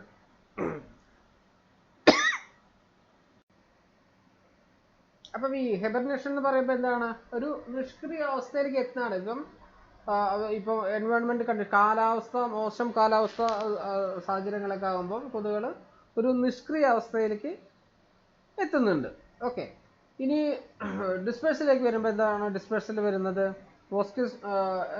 Mosquito do not generally fly far from breeding place, അല്ലേ? അധികം ദൂരെയൊന്നും ചില മോസ്കിറ്റോകൾ അതിൻ്റെ രണ്ടാമത്തെ പോയിന്റ് വരുമ്പോൾ aircraft and ship have increased the possibility എന്ന് പറയുന്നുണ്ട്. എന്നിരുന്നാൽ കൂടെ ജനറലായിട്ട് അധികം ദൂരെയൊന്നും ഈ മോസ്കിറ്റോകൾ പോവില്ല. Mosquito do not generally fly far from the breeding place. ആ ബ്രീഡിംഗ് പ്ലേസിൽ നിന്ന് അധികം ദൂരത്തോട്ട് പോകാൻ സാധ്യതയില്ല. ഈ എയർക്രാഫ്റ്റും അതേപോലെ തന്നെ ഷിപ്പും ഇത്തരത്തിലൊക്കെയാണ് അതിൻ്റെ ഒരു ഡിസ്പേഴ്സിബിലിറ്റി പോസിബിലിറ്റി കൂട്ടുന്നത്. അതിനകത്തേക്കൊക്കെ കയറി കൂടിയിട്ടുണ്ടെങ്കിൽ കുറച്ച് ദൂരം അധിക ദൂരം എത്താനും സാധ്യതയുണ്ട്. ഓക്കെ, ഇനി ലൈഫ് സ്പാനിലേക്ക് പോകുമ്പോൾ എത്രയാണ് മോസ്കിറ്റോയുടെ ലൈഫ് സ്പാൻ എന്ന് പറയുമ്പോൾ 8 to 34 days ആണ് നോർമൽ ലൈഫ് സ്പാൻ എന്ന് പറയുമ്പോൾ. അതിൻ്റെ ആയുസ് എന്ന് പറയുന്നത് 8 മുതൽ 34 ദിവസമാണ് ഒരു മോസ്കിറ്റോയുടെ ആയുസ് എന്ന് പറയുമ്പോൾ. Influenced by the temperature and humidity. നേരത്തെ നമ്മൾ ഒരു നിഷ്ക്രിയാവസ്ഥ പറഞ്ഞില്ലേ, അതും ഇതിനെ ബന്ധപ്പെടുത്തി പറയാവുന്നതാണ്. ഇനി influenced by temperature and humidity, ടെമ്പറേച്ചറും ചൂടും അതേപോലെ തന്നെ ഹ്യൂമിഡിറ്റിയും അതിനെയും ഇൻഫ്ലുവൻസ് ചെയ്തിരിക്കും ഓരോ കൊതുകിൻ്റെയും ലൈഫ് സ്പാൻ എന്ന് പറയുമ്പോൾ. ഈ ഒരു 8 മുതൽ 34 ദിവസം വരെ ആയുസ്സുള്ള ഈ മോസ്കിറ്റോ ആണ് ഏറ്റവും കൂടുതൽ അസുഖങ്ങൾ പരത്തുന്നതെന്ന് കൂടെ കാര്യങ്ങൾ നമ്മൾ ആലോചിക്കണം. ഇനി നമുക്ക് അതിൻ്റെ മേജർ ഡിസീസുകൾ എന്താണെന്നൊക്കെ പഠിച്ചു പോകാം. മൊസ്കിറ്റോ ബോൺ ഡിസീസുകൾ, കൊതുകുകൾ പരത്തുന്ന മേജറായിട്ടുള്ള അസുഖങ്ങളാണ് വരുന്നത്. അനോഫിലസ് മോസ്കിറ്റോ പരത്തുന്ന അസുഖങ്ങളാണ് മലേറിയ, ഫൈലേറിയ. ഈ ഫൈലേറിയ ഇന്ത്യയിലില്ല. അനോഫിലസ് മോസ്കിറ്റോ പരത്തുന്ന ഫൈലേറിയ ഇന്ത്യയിലില്ല. കൃത്യമായിട്ട് പഠിച്ചു പോകണം.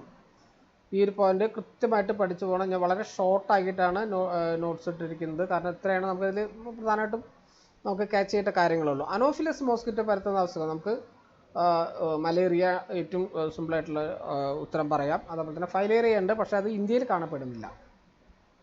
ഇനി ക്യൂലസ് മോസ്കിറ്റോയിലേക്ക് വരുമ്പോൾ ബാങ്ക്രോഫിയൻ ഫൈലേറിയസിസ് വരുന്നുണ്ട് അല്ലേ. അപ്പോൾ നേരത്തെ കണ്ടിരിക്കുന്ന ഒരു ഫൈലേറിയ, അനോഫിലസ് പരത്തുന്ന ഫൈലേറിയ ഇന്ത്യയിലില്ല, പക്ഷേ അത് ക്യൂലെക്സ് പരത്തുന്ന ഫൈലേറിയ ഉണ്ട്, അത് ഇന്ത്യയിൽ കാണാൻ വേണ്ട. Bancroftian filaria, Japanese encephalitis, West Nile fever, viral arthritis, ഇത്രയും അസുഖങ്ങളൊക്കെയാണ് ക്യൂലെക്സ് മോസ്കിറ്റോ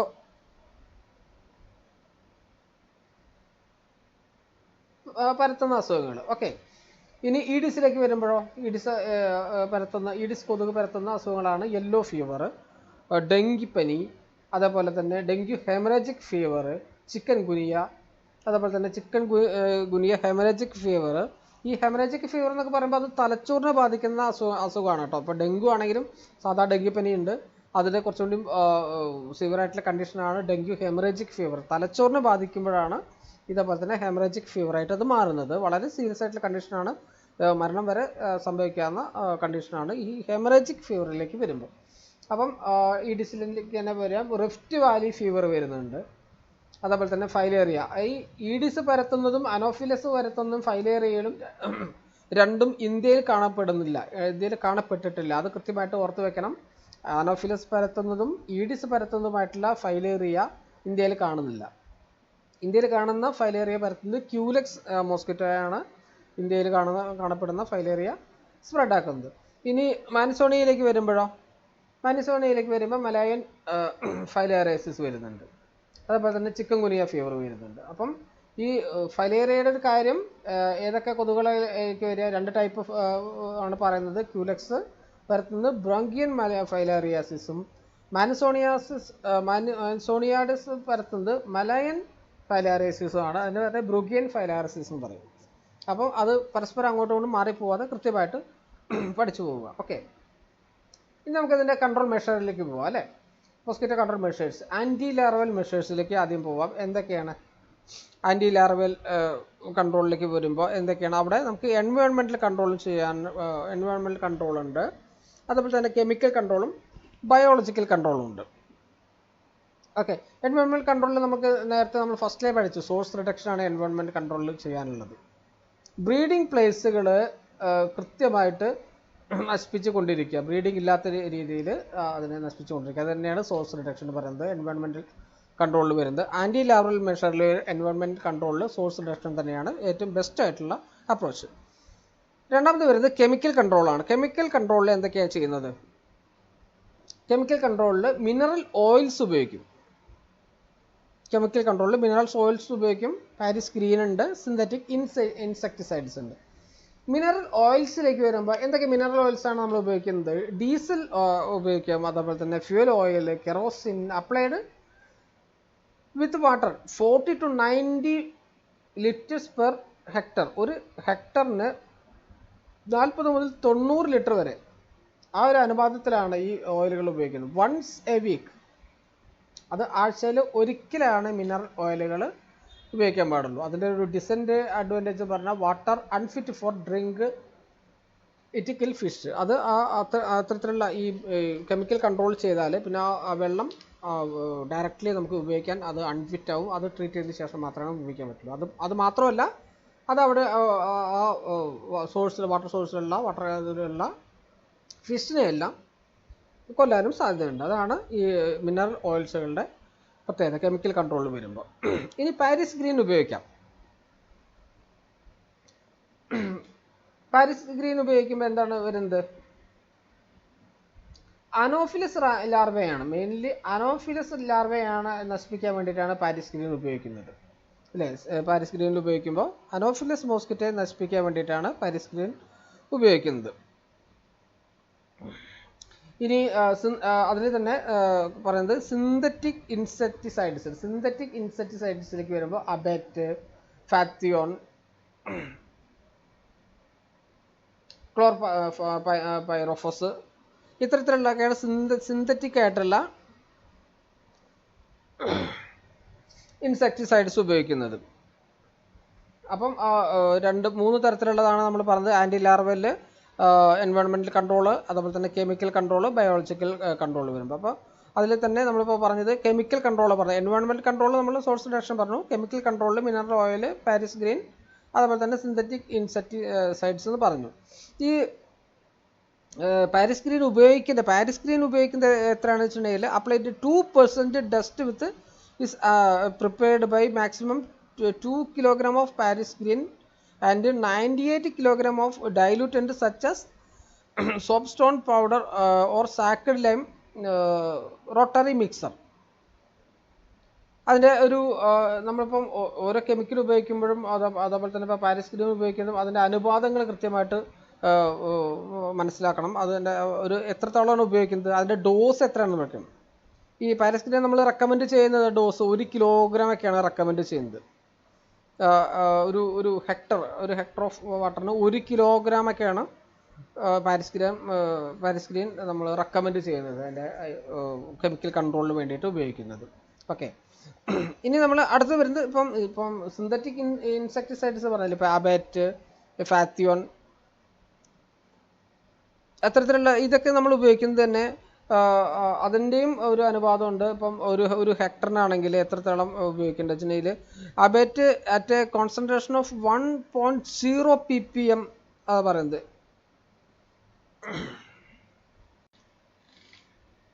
അതിൻ്റെ ഡോസുകൾ കൃത്യമായിട്ട് നമ്മൾ ഉപയോഗിക്കുന്നത്. ഇപ്പോൾ അബേറ്റ്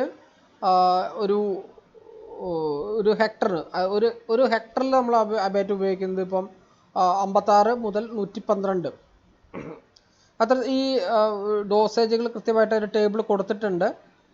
അപ്പോൾ ആ ടേബിളിനകത്ത് ഇപ്പം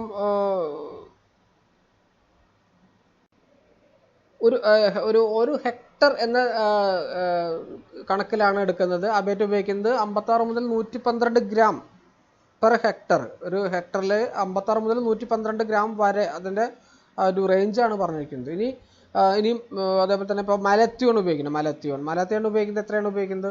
224 മുതൽ 672 ഗ്രാം വരെയാണ് ഒരു ഹെക്ടറിൽ നമുക്ക് യൂസ് ചെയ്യാൻ പാടുള്ളൂ. അതിൻ്റെ മാക്സിമം അതിൻ്റെ ലെവലാണ് അതിനകത്ത് പറയുന്നത്.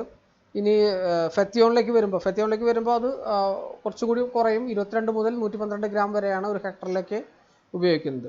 അപ്പം ഇത്തരം ഈ സിന്തറ്റിക് ഇൻസെക്ടിസൈഡുകൾ ഉപയോഗിക്കുന്നത് നമുക്ക് അതിൻ്റെ ഡീറ്റെയിൽ ആയിട്ട് വേറെ നോട്ട്സുകൾ വരുന്നുണ്ട്. അതിൻ്റെ ഒരു റേഞ്ച് കൃത്യമായിട്ട് അത് അപ്ലൈ ചെയ്യുന്ന റേഞ്ചും അതേപോലെ തന്നെ അവിടുത്തെ എൻവയോൺമെൻറ്റ് കണ്ടീഷനും കൂടി നോക്കിയിട്ടാണ് നമ്മളത് അപ്ലൈ ചെയ്യുകയുള്ളൂ. ഓക്കെ, ഇനി നമുക്കിനി ബയോളജിക്കൽ കൺട്രോളിൽ എന്താണ് വരുന്നത്?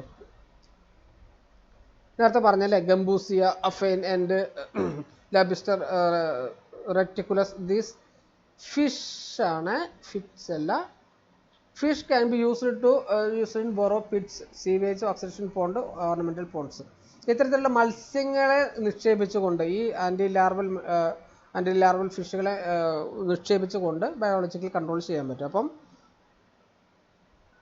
മോസ്കിറ്റോ കൺട്രോളിൽ ഈ ആൻറ്റി ലാർവൽ കൺട്രോളിൽ ചെയ്യുന്ന പോയിന്റുകൾ എൻവയോൺമെൻറ്റൽ അതുപോലെ തന്നെ കെമിക്കൽ ബയോളജിക്കൽ കൺട്രോളുകൾ എന്തൊക്കെയാണെന്ന് മനസ്സിലാണ്ട് വിചാരിക്കുന്നു. അടുത്ത് വരുന്നത് ആൻറ്റി അഡൽട്ട് മെഷറുകളാണ്. ഇപ്പം ലാർവയെ നമ്മളെ നശിപ്പിക്കേണ്ട രീതികൾ പറഞ്ഞു. ഇനി അഡൽട്ട് മോസ്കിറ്റോനെ നശിപ്പിക്കേണ്ട രീതികൾ എങ്ങനെയൊക്കെയാണെന്നുള്ളതാണ്. അതിന് നമ്മൾ ചെയ്യുന്നത് റെസിഡ്യൽ സ്പ്രേസ് ഉണ്ട്, അതേപോലെ തന്നെ സ്പേസ് സ്പ്രേ ഉണ്ട്, ജനറ്റിക് കൺട്രോൾ ഉണ്ട്. റെസിഡ്യൽ അപ്പം IRS എന്നൊക്കെ കേട്ടില്ലേ, ഇൻഡോർ റെസിഡ്യൽ സ്പ്രേകൾ. അപ്പം ഈ റെസിഡ്യൽ സ്പ്രേകൾ എന്തൊക്കെയാണ് ഉപയോഗിക്കുന്നത്, എങ്ങനെയൊക്കെയാണ് ഉപയോഗിക്കുന്നത് എന്നുള്ളതാണ്. അതിൽ ഫസ്റ്റ് മെയിനായിട്ട് നമ്മൾ ഉപയോഗിക്കുന്നത് DDT ആണ്. 1 to 2 gram DDT per square meter are applied 1 to 3 times a year to wall and other surface where mosquito rest. ഈ കൊതുകുകൾ റസ്റ്റ് ചെയ്യുന്ന സർഫസിൽ ഒരു വർഷത്തിൽ ഒന്ന് മുതൽ 3 തവണ വരെ മാത്രമാണ് DDT ഈ സ്പ്രേയിങ് ആയിട്ട് ഉപയോഗിക്കാൻ പാടുള്ളൂ. ഓക്കെ, അപ്പം IRS ആയിട്ട് ഉപയോഗിക്കുന്നത് DDT ആണ്. DDT 1 to 2 gram ആണ് ഒരു സ്ക്വയർ മീറ്ററിൽ ഉപയോഗിക്കുന്നത്. 1 to 2 gram അത് നമ്മൾ ഉപയോഗിക്കുന്നത് 1 മുതൽ 3 തവണയാണ് ഒരു വർഷത്തിൽ, ടൈംസ് എ ഇയർ. ഒരു വർഷത്തിൽ 1 മുതൽ 3 തവണയാണ് IRS ആയിട്ട് DDT ഉപയോഗിക്കുന്നത്. അത് തന്നെ ഉപയോഗിക്കുന്നത് എങ്ങനെയാണ്? Wall and other surface where mosquito rest. കൊതുകുകൾ റസ്റ്റ് ചെയ്യുന്ന സർഫസിലും വാളുകളിലാണ് IRS ഉപയോഗിക്കുന്നത്. ഓക്കെ, അതിൻ്റെ DDTയുടെ നമ്മൾ ചെയ്യുന്ന toxic and suitable against malaria vector residual spray applicants. Residual spray ആയിട്ട് ഉപയോഗിക്കുന്നതാണ്. ഒന്ന് DDT ഉണ്ട്, ലിൻഡേൻ ഉണ്ട്, മലാത്തിയോൺ OMS 33 ഉണ്ട്. അതിൻ്റെ ഡോസേജ് കൃത്യമായിട്ട് കൊടുത്തിട്ടുണ്ട്. ഗ്രാം പെർ മീറ്റർ സ്ക്വയറിനാണ് ഉപയോഗിക്കുന്നത്. 1 to 2 gram ഉപയോഗിക്കുന്നുണ്ട്. അതെപ്പോഴാണ് ഉപയോഗിക്കുന്നത്? അഡ്വാൻസിൻ്റെ ഡ്യൂറേഷൻ ഓഫ് എഫക്റ്റീവ് പറഞ്ഞാൽ 6 മുതൽ 12 മാസം വരെ DDT അടിച്ചിട്ടുണ്ടെങ്കിൽ 6 മുതൽ 12 മാസം വരെ അതിൻ്റെ ഒരു എഫക്റ്റീവ്നെസ് ഉണ്ടാവും. ഇനി ലിൻഡേൻ ആണെങ്കിൽ 0.5 gram per meter square ആ അനുപാതത്തിൽ അടിക്കുമ്പോൾ അത് 3 മാസമാണ് അതിൻ്റെ എഫക്റ്റീവ്നെസ് കിട്ടുകയുള്ളൂ. മലാത്തിയോൺ 2 gram 3 മാസം അതിൻ്റെ എഫക്റ്റീവ്നെസ് ഉണ്ടാവും. അതുപോലെ തന്നെ OMS ആകുമ്പോൾ 2 gram per meter square അതിന് 3 മാസം വരെയാണ് അതിൻ്റെ എഫക്റ്റീവ്നെസ് ഉണ്ടാവുള്ളൂ. ഓക്കെ, ഇനി സ്പേസ് സ്പ്രേ ഉണ്ട്. നമ്മളിപ്പോൾ നേരത്തെ പറഞ്ഞത് ഇൻഡോർ ആണ്. നമ്മളിപ്പോൾ നമ്മുടെ വീടിനകത്ത് ചെയ്യുന്നതാണ് ഇൻഡോർ ആയിട്ട്. ഇനി സ്പേസിൽ ചെയ്യുന്ന സ്പ്രേകൾ എന്തൊക്കെയാണ്? സ്പേസിൽ ചെയ്യുന്ന സ്പ്രേകൾ പൈറിത്രം എക്സ്ട്രാക്റ്റ് കേട്ടിട്ടുണ്ടാവുമെന്ന് വിചാരിക്കുന്നു. ഇപ്പം വർക്ക് ചെയ്യുന്നവർക്കൊക്കെ ഈ പേരുകളൊക്കെ കൃത്യമായിട്ട് അറിഞ്ഞിരിക്കാൻ സാധ്യതയുണ്ട്. പൈറിത്രം എക്സ്ട്രാക്റ്റ് ആണ് സ്പേസിൽ നമ്മൾ ഉപയോഗിക്കുന്നത്. എങ്ങനെയാണ്? Nerve poison and kill insect instantly on mere contact. ഏറ്റവും അടുത്ത് കോണ്ടാക്ട് കിട്ടിയാൽ തന്നെ ഈ ഇൻസെക്റ്റുകളെല്ലാം കൊല്ലാൻ ശേഷിയുള്ളതാണ് പൈറിത്രം എക്സ്ട്രാക്റ്റ്. ഉപയോഗിക്കുന്നത് ഡോസ് 1 ounce ആണ്. Spray solution per 1000 cubic feet for സ്പേസിലാണ് ഉപയോഗിക്കുന്നത്. 1 ounce സ്പ്രേ സൊല്യൂഷൻ 1000 cubic ഫീറ്റിലേക്ക് 1 ounce ആണ് ഉപയോഗിക്കുന്നത്. ഒരു ഡോസ് 1 ounce ആണ് ഉപയോഗിക്കുന്നത്. ഇനി the door and window are kept close for half an hour. ഇത് ഉപയോഗിക്കുമ്പോൾ നമ്മുടെ വാതിലും ജനലൊക്കെ അടച്ചിടണം. സ്പേസിൽ നമ്മളിപ്പോൾ ഒരു റൂമിൻ്റെ സ്പേസിലാണെങ്കിൽ ആ സ്പേസിൽ അടിക്കുമ്പോൾ തന്നെ റൂമിൽ നിന്ന് ഈ ഇതിൻ്റെ ആ സ്പ്രേയുടെ അത് പുറത്തേക്ക് പോകാത്ത രീതിയിൽ വാതിലും ജനലൊക്കെ അടച്ചിട്ട് അരമണിക്കൂർ നേരം അടച്ചിട്ട് മാത്രമാണ് ഈ ഇത്തരത്തിലുള്ള ഇൻസെക്റ്റ് എല്ലാം നശിച്ചു പോകുള്ളൂ. നമ്മൾ ആദ്യം പറഞ്ഞിരിക്കുന്ന പൈറിത്രം എക്സ്ട്രാക്റ്റ് നമ്മൾ വാളിലാണ് ഡയറക്റ്റ് അടിക്കുന്നത്. ഇത് റൂമിലെ സ്പേസിലാണ് ഈ സ്പ്രേ അടിക്കുന്നത്. ഓക്കെ, ഇനി അടുത്തത് റെസിഡ്യൂൽ ഇൻസെക്ടിസൈഡായിട്ട് നമ്മൾ എന്തൊക്കെയാണ് ഉപയോഗിക്കുന്നത്? മലത്തിയാണ് ഉപയോഗിക്കുന്നുണ്ട്. ഫെനിട്രോത്തിയോൺ ഫോഗിങ്ങിന് വേണ്ടിയിട്ട് ഉപയോഗിക്കുന്നുണ്ട്. ULV ultra low volume residual ഇൻസെക്ടിസൈഡായിട്ട് മലത്തിയോണും പിന്നെ അതുപോലെ തന്നെ ഫോഗിങ് ഉപയോഗിക്കുന്നുണ്ട്. ഇനി അടുത്ത കൺട്രോൾ മെഷർ വരുമ്പോൾ ജനറ്റിക് കൺട്രോളിലാണ് വരുന്നത്. എന്താണ് ജനറ്റിക് കൺട്രോൾ? എന്തൊക്കെയാണ് ചെയ്യുന്നത്? പ്രൊട്ടക്ഷൻ അഗെയിൻസ്റ്റ് മോസ്കിറ്റോ കൺട്രോൾ മെഷേഴ്സിലാണ്. ജനറ്റിക് കൺട്രോളിലേക്ക് വരുമ്പോൾ മോസ്കിറ്റോ നെറ്റുകൾ ഉപയോഗിക്കാം, ഇല്ലേ? മോസ്കിറ്റോ നെറ്റുകൾ ഉപയോഗിക്കുമ്പോൾ എന്താ പ്രത്യേകത? The size of the opening should not exceed 0.0475 inch in any diameter. അതിൻ്റെ ആ മോസ്കിറ്റോ നെറ്റിൻ്റെ ആ ഓപ്പണിംഗ് അതാണ് ആ മെഷർമെൻ്റാണ് പറയുന്നത്. അതൊന്ന് ഓർത്ത് വെച്ചോണം. 0.0475 ഇഞ്ചാണ് അതിൻ്റെ ഡയമീറ്റർ വരുന്നത്. മോസ്കിറ്റോ നെറ്റിൻ്റെ റെക്കമെൻഡഡ് ആയിട്ടുള്ള ഡയമീറ്റർ വരുന്നത് ഇത്രയാണ് പറയുന്നത്. നെറ്റിൻ്റെ അല്ല, നെറ്റ് ഹോളിൻ്റെ ഡയമീറ്ററാണ് പറയുന്നത് കേട്ടോ. Number of holes in 1 square inches is usually 150. ഒരു സ്ക്വയർ ഇഞ്ചിൽ 150 ഹോളുകളാണ് ഉണ്ടാവുന്നത് മോസ്കിറ്റോ നെറ്റിൽ. അത്തരം മോസ്കിറ്റോ നെറ്റിൽ ഉപയോഗിച്ചാൽ മാത്രമാണ് നമുക്ക് കൃത്യമായിട്ടുള്ള അതിൻ്റെ സംരക്ഷണം കിട്ടുകയുള്ളൂ.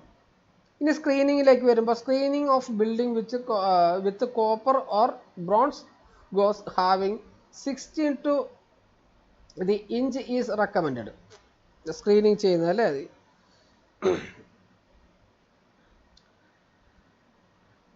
16.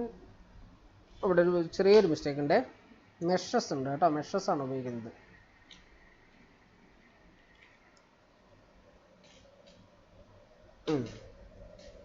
ഓക്കെ, സ്ക്രീനിങ് ചെയ്യുമ്പോൾ നമ്മൾ ഇപ്പോൾ കോപ്പർ ഉപയോഗിക്കാം, അല്ലെങ്കിൽ ബ്രോൺസ് ഉപയോഗിക്കാം. എന്ത് തന്നെ നമ്മളിപ്പം ഇപ്പോൾ വിൻഡോ ഒക്കെ സ്ക്രീൻ ചെയ്യുന്നപ്പോൾ കൊതുക് കൂടുതലുള്ള സ്ഥലങ്ങളിലൊക്കെ നമ്മൾ സാധാരണയായിട്ട് വീടുകളിലും ഓഫീസുകളിലൊക്കെ നമ്മൾ കാണുന്നതാണ്, സ്ക്രീനിങ് ചെയ്ത് കാണുന്നതാണ്. അപ്പോൾ അതിൻ്റെ ആ മെഷുകളിൽ പറഞ്ഞതാണ് 16 meshes to the inch recommended. ആ ഒരു ഇഞ്ചിൽ 16 മെഷേഴ്സ് ആണ് ഉണ്ടായിരിക്കേണ്ടത്. ഓക്കെ, അവിടെയും പറയുന്നത് ഈ ഒരു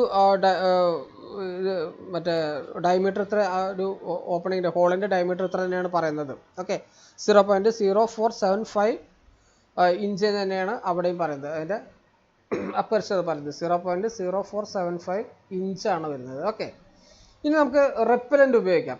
എന്തൊക്കെയാണ് റിപ്പലൻ്റ് എന്ന് പറഞ്ഞാൽ എന്താണ്? റിപ്പലൻ്റ് നമ്മളിപ്പോൾ സാധാരണ ചിലപ്പോൾ വീടുകളിലൊക്കെ ഉപയോഗിക്കുന്നുണ്ടാവും അല്ലേ. ഇപ്പോൾ മോസ്കിറ്റോ കൺട്രോളിൽ ഉപയോഗിക്കുന്ന ചില ഓയിൻമെൻറ്റുകളുണ്ട്, ഓഡോമസ് ഉണ്ട്. അത്തരത്തിലുള്ള റിപ്പലൻ്റുകളും നമ്മൾ ബയോളജിക്കൽ കൺട്രോളിലായിട്ട് ജനറ്റിക് കൺട്രോളിലായിട്ട് നമ്മൾ ഉപയോഗിക്കുന്നുണ്ട്.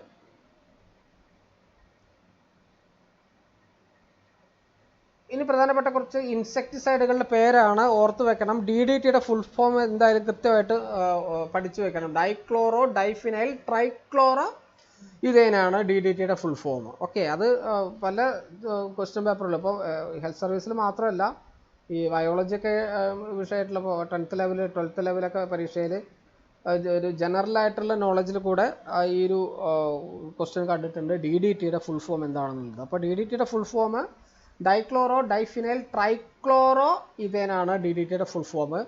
ഇനി അടുത്ത ഇൻസെക്ടിസൈഡായിട്ട് വരുന്നത് HCB ആണ്, അല്ലെങ്കിൽ BHC പറയുന്നത് ബെൻസിൻ ഹെക്സാക്ലോറൈഡ് ആണ്. അതിന് HCB എന്നാണ് ഇപ്പോൾ അതിൻ്റെ ബോട്ടിൽ കണ്ടാൽ അതിൻ്റെ പാക്കിങ്ങിന് മുകളിൽ HCG എന്നാണ് ഉണ്ടാവുക. BHC എന്ന് കാണാൻ പറ്റില്ല. HCG എന്നാണ് അതിൻ്റെ ബ്രാൻഡായിട്ട് കാണാൻ പറ്റുന്നത്. ബെൻസിൻ ഹെക്സാക്ലോറൈഡ് ആണ്. ഇനി മലത്തിയോൺ ഉണ്ട്, അബേറ്റ് ഉണ്ട്, ഡയാസിനോൺ ഉണ്ട്, ഫെൻതിയോൺ ഉണ്ട്, ഡെക്ലോർവസ് ഉണ്ട്, അതേപോലെ തന്നെ